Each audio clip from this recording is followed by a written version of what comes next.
सम्पूर्ण ताप र पापलाई नाश गर्ने कथा माघ महात्म्य कथा प्रत्येक दिन बिहान 9 बजेबाट मात्र सत्यमार्ग युट्युब च्यानलमा सुन्न नबिर्सनुहोला।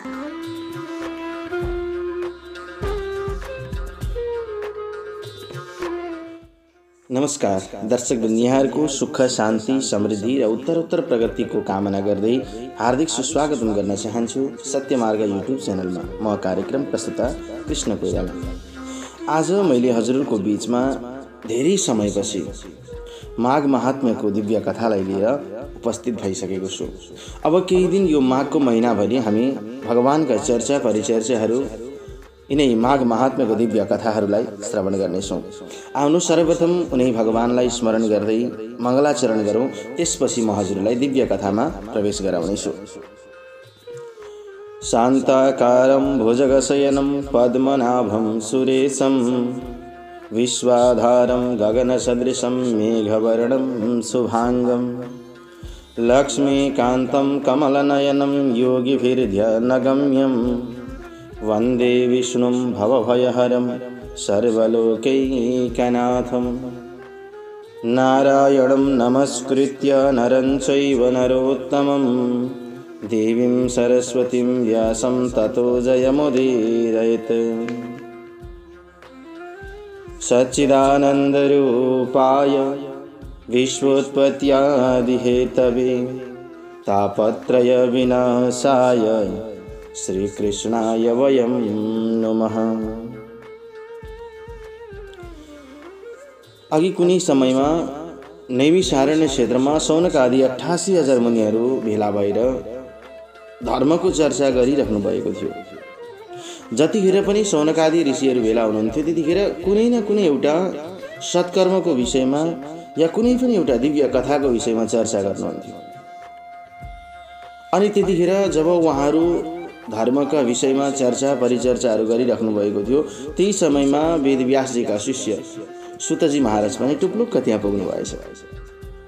सबैले उठ्नुभयो अनि उठेर स्वागत गर्नुभयो, सभाको बीचमा बसाउनु भयो अनि चर्चित धर्मको विषयमा विनयपूर्वक सर्वधर्म ज्ञाता सुतजी महाराजले आज शौनक आदि 88,000 ऋषिहरू मध्ये जो शौनक हुनुहुन्थ्यो उहाँले प्रश्न गर्नुभयो सबैको प्रतिनिधि बनेर।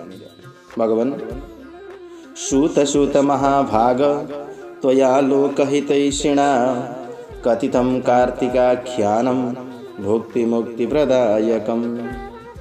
हे सुतजी महाराज, सबैजनाको हित चाहने तपाईले यस लोकमा भुक्ति र परलोकमा पापबाट मुक्ति यानी कि छुटकारा दिने कार्तिक महात्म्यको कथा हजुरले हामीलाई सुनाइसक्नु भएको छ।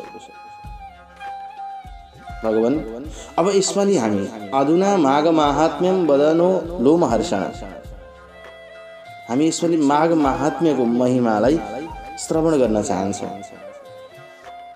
जसलाई सुन्नाले मात्रै सम्पूर्ण पापहरू नष्ट भएर जान्छ, त्यस्तो दिव्य कथा।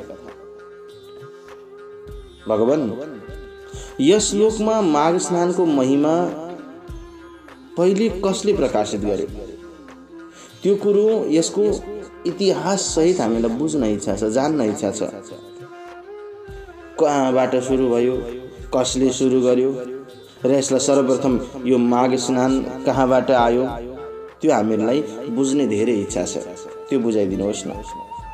मलाई सुतजी महाराज भन्नुहुन्छ, हे कृष्ण भक्तिमा तल्लीन बस्नुभएका मुनिहरू, हजुरले आज यति दिव्य कथा सोध्नुभयो, यति राम्रो कुरो सोध्नुभयो, साँच्चै नै तपाईहरू धन्य हुनुहुन्छ। माघको महिमा सुन्ने पुरुषहरूको, माघको महिमा सुन्ने व्यक्तिहरूको सम्पूर्ण पापहरू नष्ट भएर जान्छन्। अनि माघ महिनाको दिव्य कथालाई जसले श्रवण गर्छ उसका भित्र रहेका कुविचारहरू पनि सबै हटेर जान्छन्। हे ब्राह्मण, एक दिनको कुरा हो,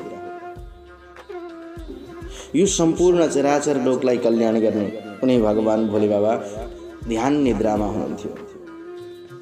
ध्यानमा बस्नु भएको बेला माता पार्वतीले गएर सोध्नु भएछ, प्रभु देवदेव महादेव भक्ता नाम भयप्रद प्रसीद नाथ विश्वेश यत् पृच्छे तद्वदाधुना। भगवान शिवजीको चरण कमलमा साष्टाङ्ग दण्डवत गएर अत्यन्त विनयपूर्वक बिन्ती गरिन् माता पार्वतीले, प्रभु हजुर त सम्पूर्ण भक्तहरूलाई अभय दिनेवाला हुनुहुन्छ, देवताका पनि देवता हुनुहुन्छ। हे नाथ, प्रसन्न हुनुहोस्, म तपाईलाई केही कुरा सोध्न चाहन्छु, बताउनुहुन्छ भगवान। हे ईश्वर, पहिले मैले तपाईबाट नाना प्रकारका धर्महरू सुनिसकेको छु। मलाई आज मनमा कौतूहलता जागेर आयो यो संसारको लागि, यी चराचर जगतमा जति पनि प्राणीहरू छन् नि, ती सबैको कल्याणको लागि। बोले बाबा, अब यतिखेर माघको स्नान दानबाट प्राप्त हुने माघ महिमा सुन्न चाहन्छु, त्यो सुनाउनुहोस् न।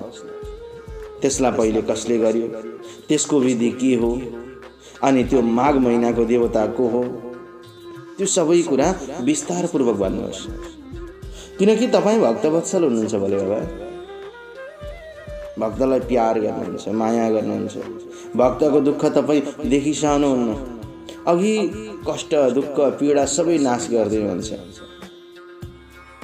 भगवान, मलाई माघ महिमाको महात्म्य श्रवण गर्ने इच्छा भयो, सुनाउनुहोस् न।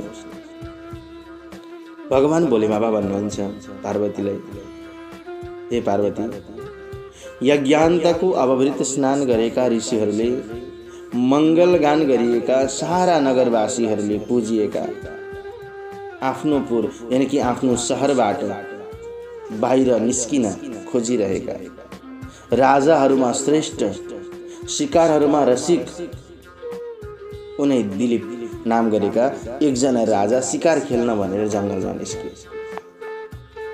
अब उनले कस्तो प्रकारको शरीर धारण गरेका थिए तिमी सुनाए। जुत्ता पहिरेका थिए उनले, नीलो फेटा बाँधेका थिए, कवच लगाएका थिए, गोहीको छालाको पन्जा हातमा, अनि त्यही हातमा फेरि धनुष लिएका, साना साना तरवारको कम्मरमा घुसारेका थिए, धनुष बाण हातमा लिएर त्यस्तै प्रकारका सेनाले शहीद भएर गान्धार देशका अत्यन्त राम्रा ठुला ठुला वनमा ठुला ठुला नदीहरूलाई, ठुला ठुला नालाहरूलाई तर्दै नाग्दै सिंह जस्ता पराक्रमी दिलीप एउटा ठुलो झाडीमा पुगे। जब त्यो झाडीमा पुगे त्यतिखेर प्रेमपूर्वक उनका साथी सहयोगी सैनिकहरू सबै उनको पछि पछि दौडिरहेका थिए, अनि उनीहरूले भन्दै थिए, मार मार, यो मृग अवश्य भेटिन्छ, यसलाई पक्रिन सकिन्छ। उनको सैनिकहरूको यो कौतूहलता सुनेर राजालाई अझै उत्साह जागेर आयो, अनि आफू पनि उफ्रिँदै उफ्रिँदै अगाडि बढे। देवी फेरि यताउति जान्थे, कहीँ जङ्गलमा, कतै रुखमा उड्ने डरले परास्त भएका मयूरका झुन्डको त्यो आकुलतालाई उनले देख्थे। कतै डराएका हरिणीहरू आफ्ना आफ्ना बच्चाका साथ चारैतिर दौडिरहेका देख्थे, अनि कतै स्यालको कराईले कुर्लिएको डरलाग्दो स्वर सुन्थे, मनमा घबराहट हुन्थ्यो। कतै सिंहका पन्जाका छाप लागेको ठाउँ देख्थे, कतै सिंहका नङ्ग्राले चिथोरेका मृगका राता रगतले रङ्गिएको भूमि देख्थे। उनलाई व्याकुल भएर आयो मनमा, अनि एकचोटि स्वतन्त्रतापूर्वक माछाहरू उफ्रिरहेको सज्जनको चित्त जस्तै स्वच्छ जल भएको, सिलिङ बिलिङ जलचरहरू सलबलाइरहेको तरङ्गका लहरले सोभिएका ती राजा। उनलाई प्यास लाग्यो, मनमा पीडा हुन थाल्यो असह्य। एउटा मृगको पछि दौडिए, घाँटी सुकिरहेछ, घाँटी अवरुद्ध भएको छ, तर पनि ती राजाले मृग देखेपछि दौडी त्यसलाई बाण हानेर उसलाई बाण प्रहार गर्ने बित्तिकै त्यो मृगको तिघ्रामा बाण लाग्यो, छटपटिँदै मृग भाग्यो अर्को जङ्गलतिर। राजा पनि पछि पछि पुगे। जब राजाले त्यो मृगलाई देखेनन् तलाउमा, अब उनलाई साह्रै व्याकुल भयो। घाँटी सुकिरहेको थियो दर्शकबिन। मनमा पीडा भयो। के गर्ने? यसो हेरे एउटा पोखरी रहेछ, एउटा तलाउ रहेछ। अनि त्यहीँनेरि राजा गएर घोडालाई बाँधे अनि आफूले गएर पानी पिए त्यो तलाउको। अनि जल पिइसकेपछि मध्याह्न गर्नका निमित्त उनले जति पनि कर्महरू गर्थे, मध्याह्नको समय भयो। मध्याह्नको समयमा उन स्नान सन्ध्या गर्नको लागि घोडालाई त्यहीँ बाँधेर जलपान गरे अनि जल पिएर उनले नित्य नैमित्तिक कर्महरू गर्न थाले। देवी शिकारमा मारेका जन्तुहरू सबै वरिपरि झुन्डाइएका छन्। तलाउको तीरमा राम्रा राम्रा कथा भन्दै उ बसेका छन्। अनि त्यसपछि राजा मध्याह्नको कर्म सकेर जुरुक्क उठे अनि रुखमा चढेछन्। रातभरि त्यो रुखमा बसे। अरू जति पनि उनका सैनिकहरू थिए ती सम्पूर्ण सैनिकहरूले चारैतिरबाट उनलाई घेरा हालेर सुरक्षा दिएर बसेका छन्। आधा रातमा तटमा बँदेलहरूको झुण्ड निस्कियो। कमलको कन्द खाइसकेपछि त्यो झुण्ड ती व्याधाको हुलमा फस्न पुग्यो। कति बँदेलहरूलाई राजाले घाइते बनाए त कति बँदेलहरूलाई उनका सैनिकले मारे। एकैछिनमा नै ती बँदेलहरू बाण बेधिएर पृथ्वीमा भकाभक लड्न थाले। दर्शकबिन, ती लडेका बँदेलहरूलाई देखेर घमण्डले चूर भएका व्याधाहरूले कोकोहल मचाउन थाले, कराउन थाले, उफ्री उफ्री नाच्न थाले। हामीले आज यस्तो गर्यौँ उस्तो गर्यौँ अरे। राजा पनि खुसी भयो, सैनिकले बँदेल मारेका छन्। जब राजा खुसी भए ती मारिएका बँदेलहरूलाई लिएर व्याधाहरू फेरि तलाउको तीरमा निस्किएछन्। त्यसपछि आफ्नो पुरमा फर्कन लागेका थिए राजा शिकार खेलेर। धेरै बँदेलहरूलाई, अनेक प्रकारका पशुहरूलाई, मृगहरूलाई लिएर जाँदै थिए। जब ती राजा फर्किन लागे दर्शक महानुभावहरू, राजाले बाटोमा एकजना तपस्वीलाई देखे। ब्राह्मणम वृद्धहारितम शङ्खचक्र सुशोभितम। कस्ता थिए ती ब्राह्मण? जो ब्राह्मण वृद्धहारित वैखानस नियममा स्थित शङ्खचक्रले सुशोभित थियो उनको शरीर। उग्र नियमहरूले दुब्लो शरीर भएको, हड्डी मात्र देखिने, ठुला संयमी, रुखो छाला देखिने, मृग चर्म लिएका कोमल कलकल यानी कि बोक्राको वस्त्र लगाएका, नङ जटा धारण गरेका, शास्त्रीय जप गर्ने ती अत्यन्तै तपस्वी वनाश्रमीलाई देखेर राजा हतपत उठे अनि उनको श्री चरणमा दण्डवत प्रणाम गरे। बाटो छोडिदिए। शिरले दण्डवत प्रणाम गरेर राजा हात जोडेर त्यहाँ उभिरहेका थिए। त्यसपछि ती ब्राह्मणले उसका अलङ्कार वेशभूषाले उसलाई पक्कै पनि राजा रहेछ भन्ने ठानेर परोपकारको इच्छाले उसको कल्याण गर्नका निमित्त भन्नुभयो। किमर्थम गम्यते राजन काले पुण्यतमे शुभे माघ मासे विहायैव प्रातः स्नानम सरोवरे। राजन, अत्यंत पुण्य दिने वाला कल्याणकारी शुभ महीना यो माघ महीनामा यो सरोवर यो तलाउमा प्रातः स्नान गर्न छोडेर तिमी कहाँ जाँदैछौ? तिमीलाई लाज लाग्दैन अलिकति? हेर्दाखेरि त तिमी राजा जस्ता छौ। तिम्रो वेशभूषा, तिम्रा यी सैनिकहरू, तिम्रो यो घोडा रथ पाल्की जुन म देखिरहेको छु त्यो हेर्दाखेरि त तिमी राजा जस्ता छौ। तिमीलाई अलिकति पनि इच्छा जागेन यो माघको महिनाभरि म यो सरोवरमा स्नान गर्छु भन्ने? स्वयं जहाँ हजारौं व्यक्तिहरू, हजारौं भक्तजनहरू आएर स्नान गर्छन् त्यो स्नान गर्ने सरोवरलाई, त्यो तलाउलाई छोडेर तिमी कहाँ राजदरबारतिर फर्किँदैछौ? त्यति भनेर आज ती वैखानस मुनि चुप लाग्नुभयो। सुतजीले भन्नुभयो, राजाले भने, हे द्विजोत्तम, म माघ महिनाको स्नानको फल जान्दिनँ, त्यो कस्तो हुन्छ? विस्तारपूर्वक मलाई भन्नुहोस् न, म सुन्न चाहन्छु।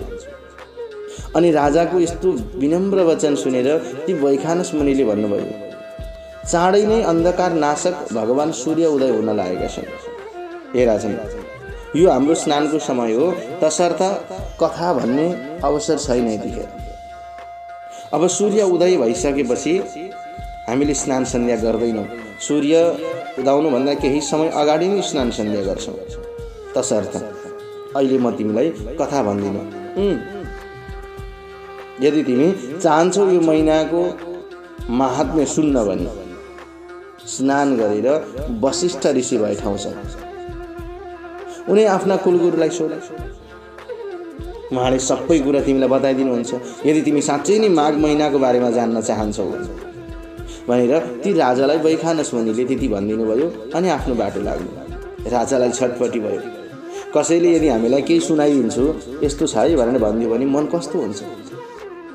मन छटपटिन थाल्छ, मन कराउन थाल्छ, आत्तिन थाल्छ होइन। के रहेछ कुरो, कसो रहेछ, के नै हुँदो रहेछ भनेर राजाको पनि त्यस्तै भयो मन। अनि तपस्वी जब त्यहाँबाट आफ्नो नगरमा लाग्नुभयो आफ्नो स्नान गर्नको लागि, अनि दिलीप पनि फर्किए, विधिपूर्वक त्यस तलाउमा स्नान गरे। अनि फेरि ती वीर राजा हर्षपूर्वक आफ्नो नगरमा गए।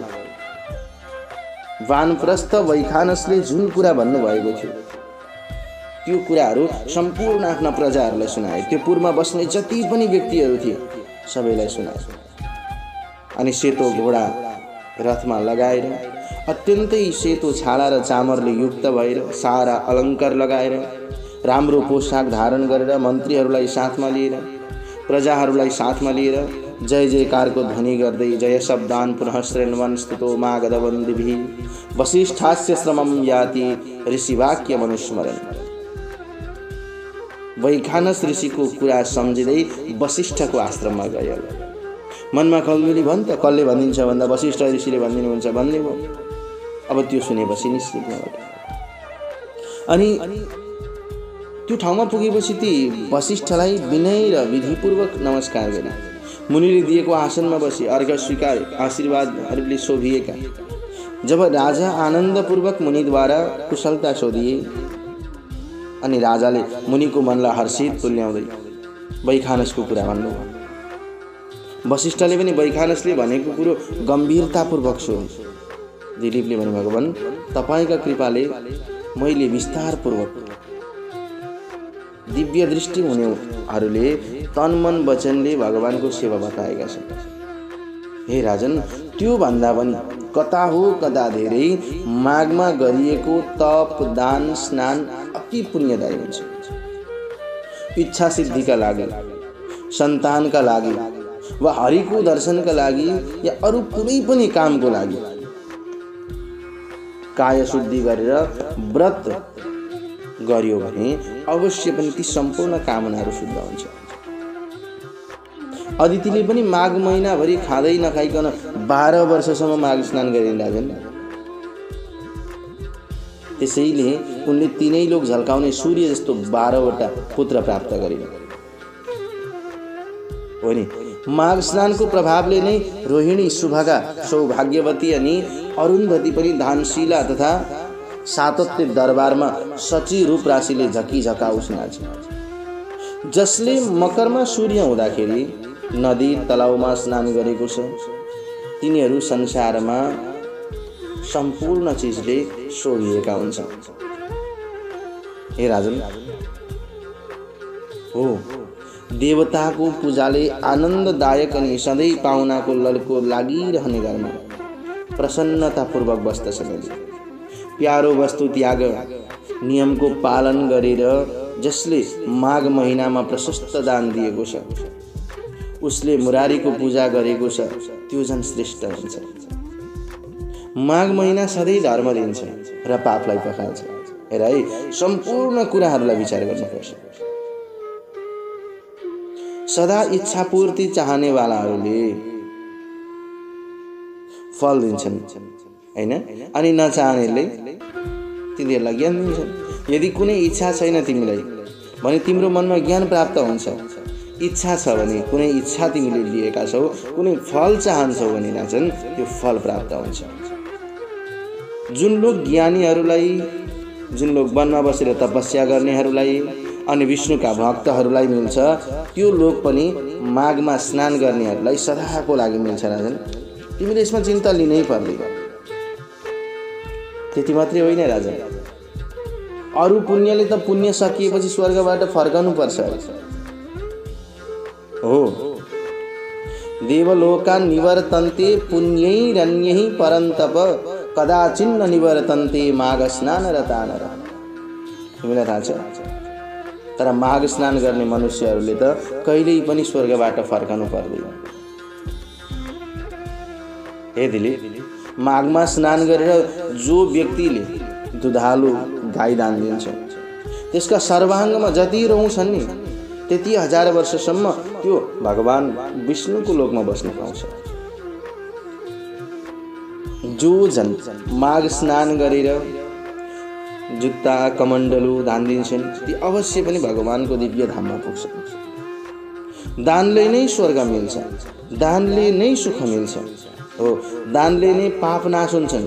अब आश्चर्यको कुरा त के छ भने नि राजन, महापातकी पनि नाश भएर जान्छ। उसका मनमा भएका नराम्रा कर्महरू जति छन् ती सबै नाश भएर जान्छन्।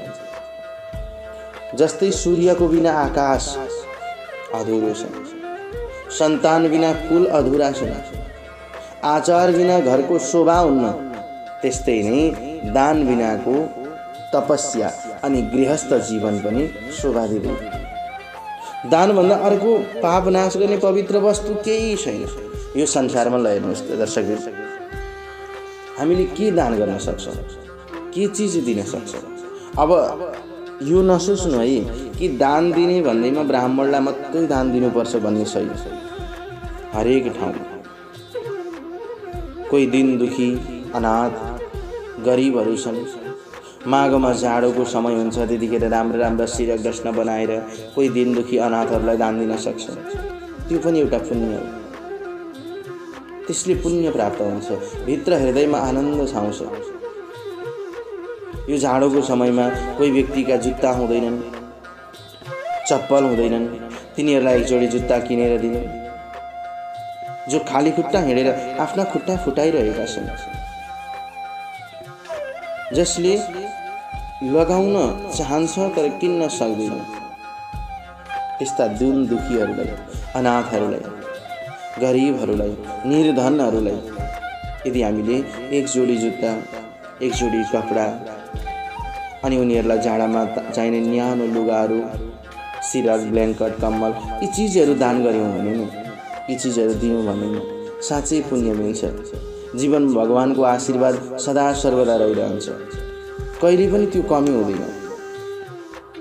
राजाले भने ब्राह्मण, अब बताउँछु, यस पृथ्वी तलामा ब्राह्मण भृगुजीले यस विद्याधरलाई जुन धर्मको उपदेश भन्नुभएको थियो त्यो जान्ने इच्छा जागेको समय त्यो बताइदिनुहोस् न। वशिष्ठले भन्नुभयो, राजन उहिलेको कुरा हो, एकपल्ट 12 वर्षसम्म पनि पानी वर्षेन। त्यस खडेरीले छटपटाएका जनताहरू किटकिडिएका दसैँ दिशा घुम्न थाले, चार्न थाले। तब हिमालय र विन्ध्याचलको बीचको भूमि खडेरी लागेको थियो। त्यहाँ स्वाहा स्वधा बसटकार वेदध्वन शून्य भएको थियो, कसैले कर्म गरेन। त्यसरी लोक नै उपद्रवग्रस्त भएकाले धर्मलोभ भएर जनताहरू निस्तेज हुन थाले।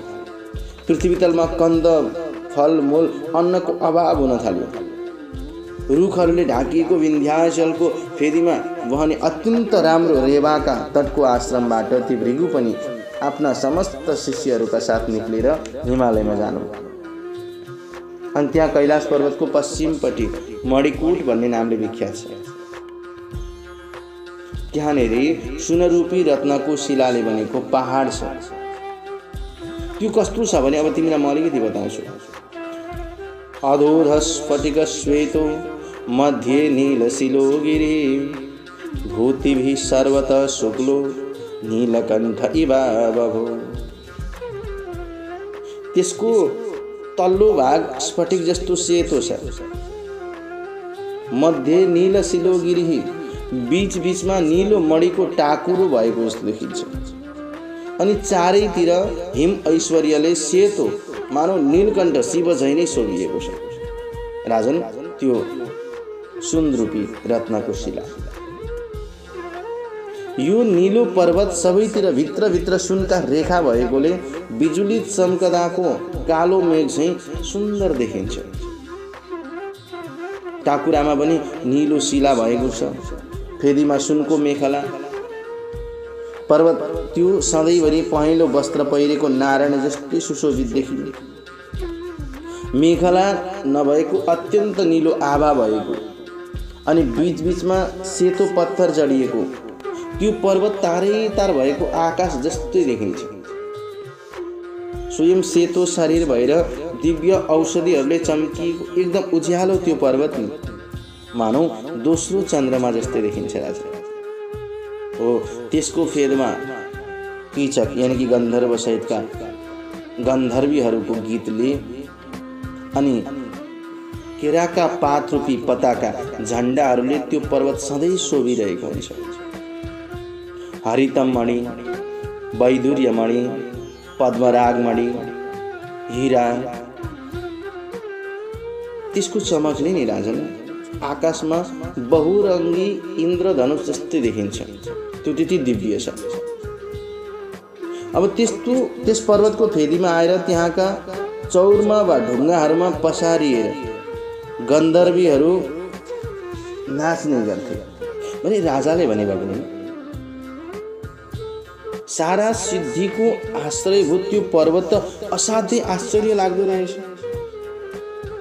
अनि त्यो पर्वत कति अग्लो र कति चाक्लो होला भगवान, त्यो पनि बताइदिनुहोस् न भन्दा ऋषिले भन्नुभयो, राजन त्यो पर्वत 36 योजन कोस अग्लो छ, टाकुरामा 10 योजन फराकिलो छ अनि फेदमा चाहिँ 16 योजन मोटो छ। श्रीखण्ड, मदार र आँपका रुखहरूले शोभिएको छ। देवदारुका रुखले ढाकिएको, सल्ला र अर्जुन वृक्षले मनोहर देखिने यति राम्रो यति सुन्दर पर्वत सायद त्यहाँ बाहिर कतै पनि छैन राजन। अनि त्यस्तो सुन्दर पर्वतलाई देखेर तब ती दुर्भिक्षले पीडित भृगुजीलाई प्रसन्नतापूर्वक त्यही नै डेरा दिए। अनि त्यसै मनोहर पर्वतमा कन्दरा गुफाहरूमा जङ्गलमा गएर तपस्यामा भृगुजी लीन हुनुभयो। धेरै कालसम्म तपस्या गरेर बस्नुभयो। र दर्शक महानुभावहरू, यी जति पनि दिव्य कथाहरू छन् यी कथा हामीहरूको जीवनलाई नै धन्य बनाउनेवाला छ। हुन त हामी माघ महिनामा दिव्य स्वस्थानीको कथालाई श्रवण गर्छौँ, तर माघ महात्म्य भने हामीले श्रवण गरेका छैनौँ। त्यसैले यसचोटि मैले हजुरहरूलाई माघ महात्म्यको दिव्य कथा श्रवण गराउँदैछु। केही दिन नित्य यो माघ महिनाभरि हामी दिव्य कथालाई श्रवण गर्नेछौँ अनि आफ्नो जीवनलाई पनि भगवानको श्रीचरणमा अर्पण गर्छौँ।